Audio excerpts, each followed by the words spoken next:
All right, Shalom. Call Yahweh Shem Shah. Shalom to the elect.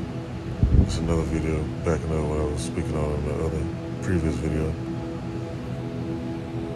Let me see, let me go to this real quick in the book of Daniel.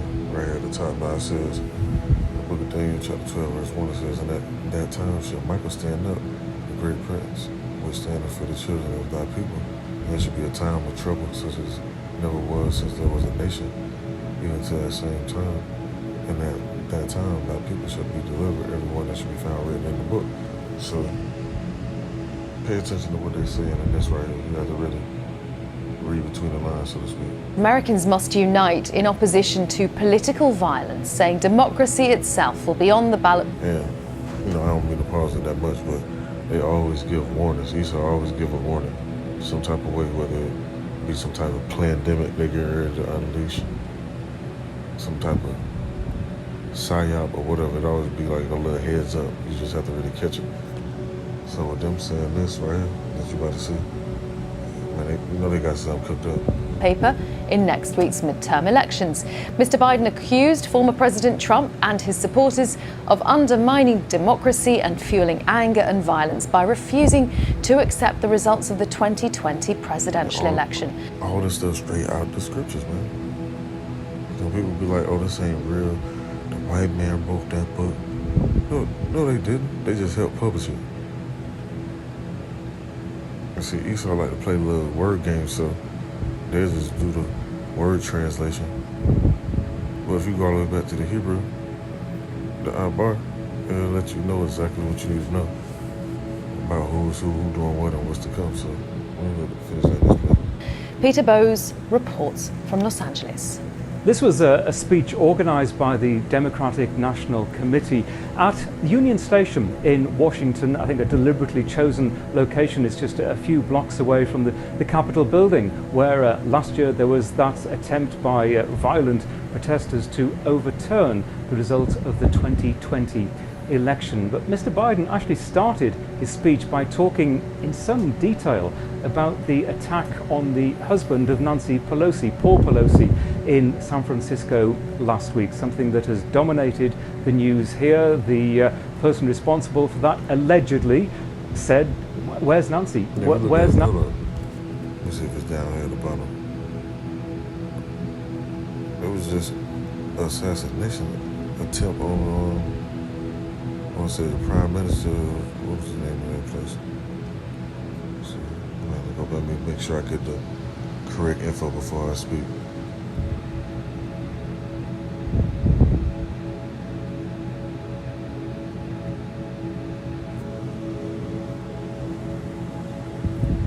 Pakistan, that's what it was. Pakistan ex-Prime Minister Imran Khan survived gun attack.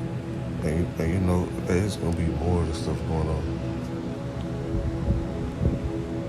Because people are fed up, man. They see what these politicians doing, these so-called leaders, these prime ministers, or whatever title they put on themselves. People pissed off, man, so they're going to be doing all type of shit. Let me see.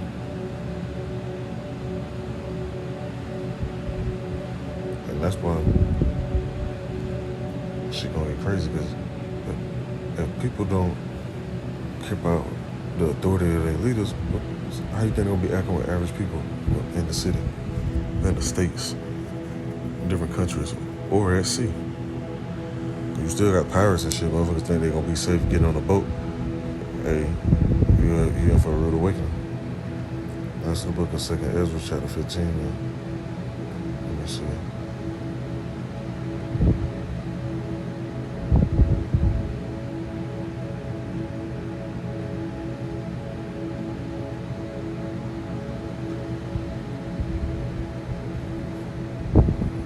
Book of 2nd Ezra, this is in the Apocrypha. Chapter 15 and verse 14, it says, "Woe to the world, and them that dwell therein, for the sword and that destruction draweth nigh. And one people should stand up to fight against another, and swords in their hands." What's going on right now around the world? Still got a scenario, Ukraine and Russia, Taiwan and China. Now you got more, events happening over there in North Korea and South Korea. They've been launching shit back and forth. trying to show their power.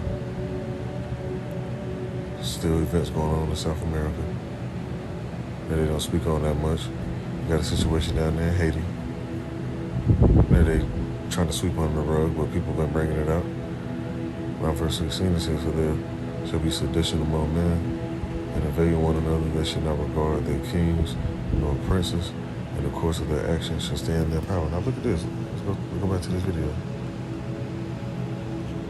Nancy, the same words that were used during the attack on the Capitol building last year. And President Biden said Americans must resolve their differences at the ballot box rather than using violence. And he urged Americans to choose candidates next week who will accept the election result. He said election deniers will take the country down the road to chaos. And he did also focus on the former president without naming, without saying Donald Trump, everyone aware who he was talking about, accusing the former president and his supporters of fueling anger, hate and vitriol by undermining democracy.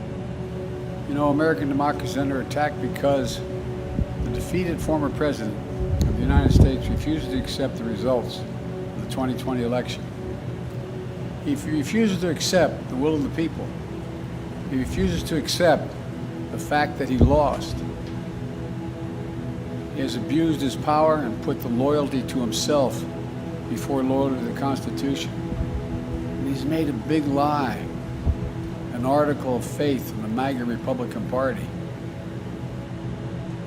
Now, much of what President Biden was talking about during this speech, he has articulated before in other speeches over the last couple of years, but it seems to be significant that he is returning to this topic just days away from polling day. He is not doing well in the opinion polls. He acknowledged during this speech that there are other issues that Americans are concerned about, clearly the cost of living crisis, rising inflation, the future of abortion rights, crime in the inner cities and elsewhere. Those are the issues that people are talking about, but it seems as if the president believes that there is perhaps a consensus across the country about the importance of democracy and being able to believe the result. Peter Bowes will have a special section on our website on the US midterms. It's all there, the latest development. Once more and more people realize, look at this guy, let me go back to this shit. This shit is hilarious right here. This guy could barely hold himself together, man. Once people realize how through these leaders are, how much power they really don't have, because they really rule out of fear.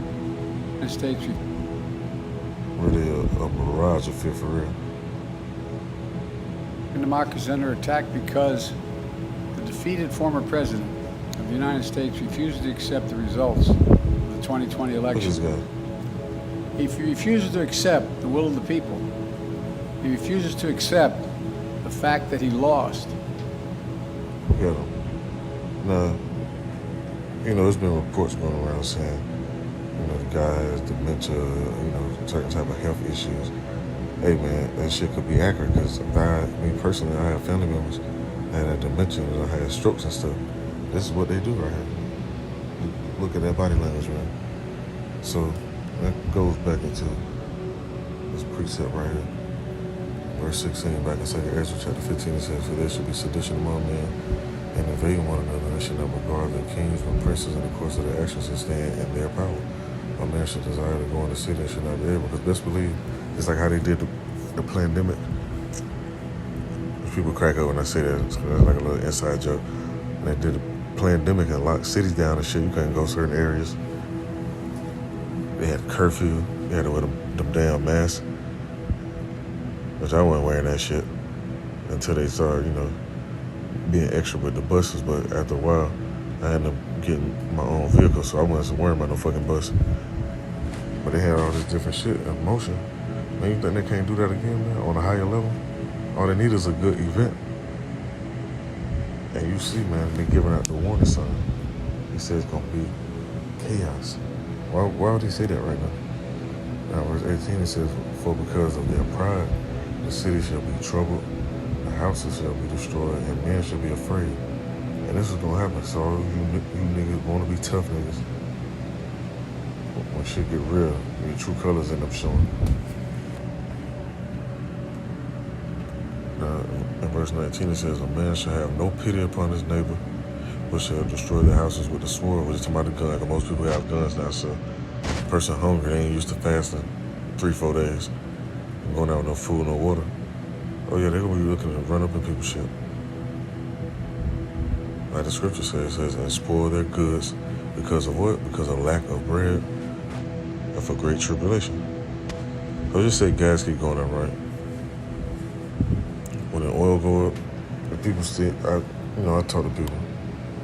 I always ask questions and edify as well at the same time. I mainly ask just to see how many people really paying attention to what's going on around them. Whenever oil prices go up, there's a domino effect. Everything else go up right behind it because they got to ship it. So they got to up everything else, up merchandise. They got to pay the workers more. Everything got to go up. That's going to cause great tribulation because the dollar already inflated. So that's going to make it go up even more. And people see this, but damn, why is stuff so high? Why is it going? Hey, because the dollar don't really hold no weight like that in the world like it used to. That's why the crypto market been booming. How the hell digital currency worth more than the USD? That should show you right there. That shit ain't worth shit. Well, people really don't pay no attention, man. They gotta really pay attention and see what Esau doing, see what's going on. Now verse 20 says, behold, says Yahweh, I will call together all the kings of the earth to reverence me, which are from the rising, from the sun, from the south, from the east, and Libanus, to turn themselves one against another and repay the things that they have done to them. And this is another event. I wasn't even going to read this part. I'm glad I went to it. This was going on right now. The Most High put the spirit on these kings of the earth, like the scripture says in the book of Proverbs. The king's heart is in the hands of the Lord. As bodies of water, he turns it whatsoever he may. So they can wake up. They might wake up today. But like, look, we want to have peace talks, treaties or whatever, a ceasefire. Then come Sunday, they back shooting rockets at each other because it's not up to them. The Most High put the spirit on them to do these things. Like the scripture said right here, to turn themselves one against another and repay the things that they have done to them. Verse 21, it says, like, as they do yet this day and to my chosen. So who really getting certain stuff done to them? Key indicators, man. You have to ask these questions when you read these precepts. Like, damn, who going through all this turmoil? Who going through the most adversity like that and been going through adversity? Who are the chosen? Because you see that word a lot. When you read these scriptures, people say they believe in the word. So if we got a chosen people, that means somebody ain't chose. So it says, so will I do also and recompense in their bosom. Thus saith the Lord out of one. My right hand shall not spare the sinners, and my sword shall not cease over them that shed innocent blood upon earth. And this area in the part of the earth, which is known as America, also known as Babylon, shed a bunch of innocent blood, man. Now verse 23 says, the fire is gone forth from his wrath, have consumed the foundation of the earth, and the sinners like the straw that is kindled. And you know what's going to do that? Them nukes. As it is written in 2 Peter, saying the elements shall melt with fervent heat. There's only one thing on this earth that can melt the elements with fervent heat. Them nukes get up to 100 million degrees when they burn, man, and when they drop. Verse 24, it says, woe to them that sin and keep not my commandments, says the Lord. I will not spare them. Go your way, your children. Run the power, defile not my sanctuary. Now, some people take that out of context, that without keeping the commandments, they'll be like, oh, the laws are done away with. No, they wasn't done away with. Yahweh was just sent to fulfill the law so we can have mercy, have a mediator, because we can't keep every last one commandment, especially in Babylon. But you can practice on keeping most of them as much as you can. Now verse 26 it said, for the Lord knoweth all them that sin against him, and and therefore delivereth he them into death and destruction. For now are the plagues come upon the whole earth, and ye shall remain in them. And Yahweh shall not deliver you because you have sinned against him. Behold, a horrible vision, and appearance thereof from the east, where the nations of the dragons of Arabia shall come out with many chariots, and the multitude of them shall be carried as the wind upon the earth, that all they which hear of them may fear and tremble.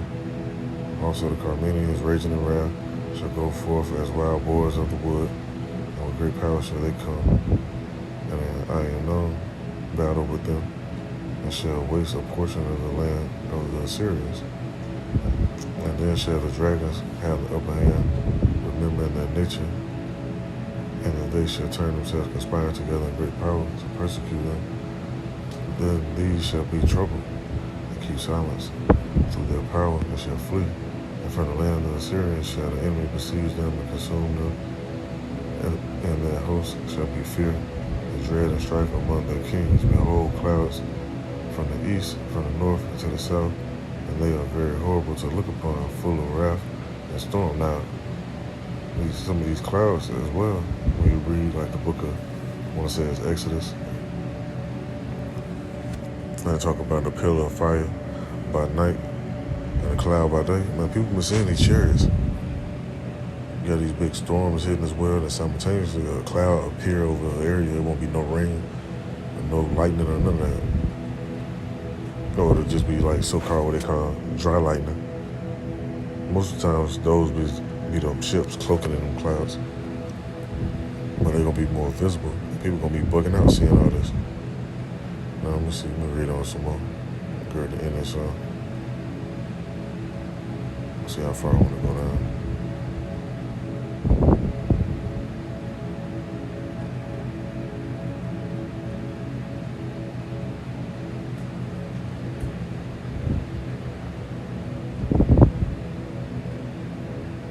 Alright, in verse 4 it says, the great and mighty clouds shall be lifted up full of wrath, and the stair that they may make all the earth afraid, and them that dwell therein, and they shall prowl over every high and eminent place, and horrible stair. Now, that's why Esau building these space hotels too as well. Because they seen the ships, man. They want to get up out of here. They make all these movies about the earth being invaded. Where do you think they get the idea from?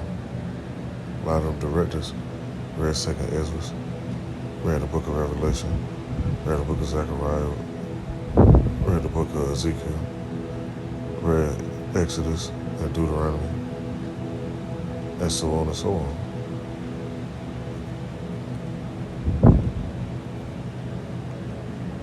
Now verse 41 it says, fire and hail and flaming swords and many waters, that all fields may be full, and all rivers with abundance of great waters. And they shall break down the cities and walls, mountains and hill trees of the woods, and grass of the meadows, and their come, and their corn, Salaki. It says, and they shall go steadfastly into Babylon and make her afraid. Why they gonna make Babylon afraid? This place is supposed to be the mighty place right on the earth. Verse 44 said, they shall come to her and besiege her, the stair, and all the wrath shall they pour out upon her. Some of these words are a little different because it got old English in here as well. Now it says, then shall the dust and smoke go up into the heaven, and all they that be about her shall beware her. Which this ties in with the book of Revelation. Once it says chapter 21, if I'm not mistaken. Matter of fact, let me get that real quick, since I'm thinking about it.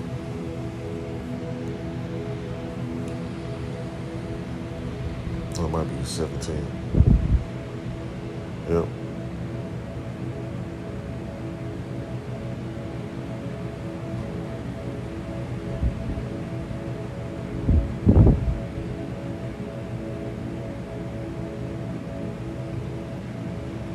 Is it 16?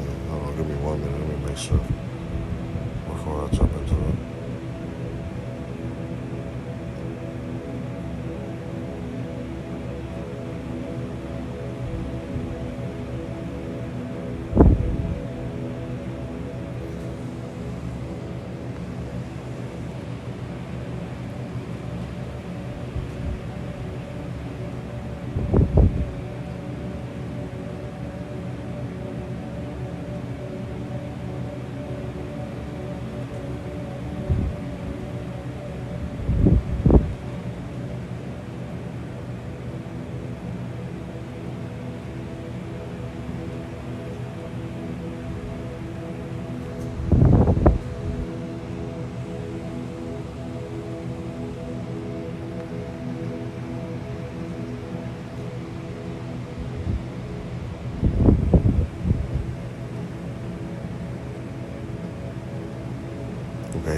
it's in 18, Salaki. Now it says in the book of Revelation, chapter 18, verse 8, that's what I'm going to start at. It says, therefore shall plagues come in one day, death and mourning and famine, and she shall be utterly burned with fire, for strong is the Lord out of wine will judge her. And the kings of the earth who have committed fornication and live deliciously with her shall bewail her and lament for her, and they shall see the smoke of her burning. Which that goes into what Second Ezra was talking about. That's how you know the Apocrypha is actually valid, because people try to say that, oh, the Apocrypha, it doesn't line up with the rest of the book. Yes, it do. It clearly just said the same thing. Now it says, in verse 10, standing afar off for the fear of her torment, saying, alas, alas, a great city Babylon, that mighty city, from 1 hour is thy judgment come, and there's only one thing on this earth that can do that, and it's nukes. That's why they keep talking about that in the media. Now the scriptures, they're not called nukes, they're called arrows. Read the book of Jeremiah, it mentions, all you that been a bow, spare no arrows. That's what it's talking about. Ain't talking about ain't nobody finna go grab no bow and arrow and shoot and put no fire on the tip of that shit and shoot it somewhere across the earth. That's not what it's talking about. That's far-fetched. It's just that word was a term that they used back then, because you look at a nuke, it looks just like an arrow. Got the pointy tip, they got the body, then they got the tail. Verse 11, it says, and the merchants of the earth shall weep and mourn over her, for no man buyeth their merchandise anymore. So ain't nobody gonna be buying no more of that oil. Nobody gonna be buying none of them foreign cars and none of them clothes and shit they be sending over here. Because Babylon gonna be through.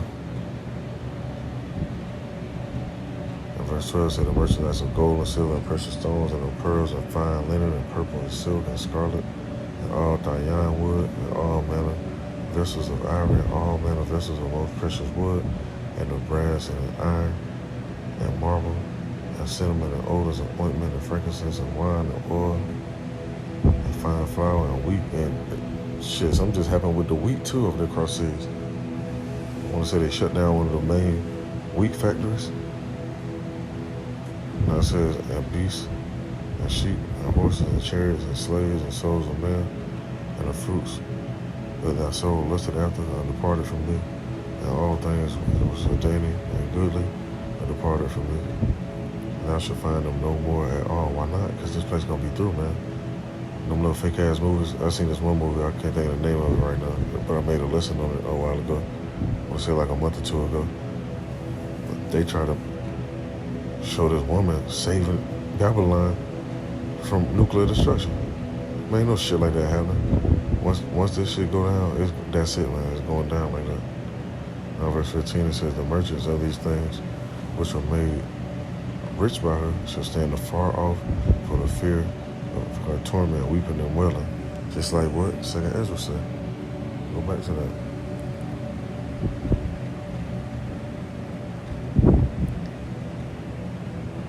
Back in 2 Ezra chapter 15 and verse 44, it says, they shall come to her and besiege her with stare and all of her wrath shall they pour out upon her, and then shall the dust and smoke go up upon the heaven, and all that be about her shall beware her, because ain't just no nukes just gonna hit this place when them chariots pop up. They're gonna be zapping shit too. That's another thing that Esau fear. There ain't no green aliens and all that shit on them ships either. They try to play them little games and make them little sci-fi movies. They don't care about that. Esau's sick. They'll try to get them and make babies and shit with them.